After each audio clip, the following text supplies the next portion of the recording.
Wow, mukhang masaya talaga dito. So, today po, we are visiting the events na mga ganap for tomorrow. So, free fishing around this location and all over the Oregon.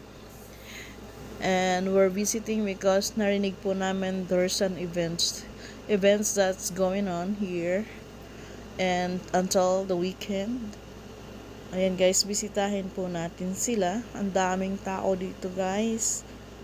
Ready na sila. Lahat ng mga sasakyan ay nakapark na. Ayan, merong mga bata. Nandito rin ang mga parents nila.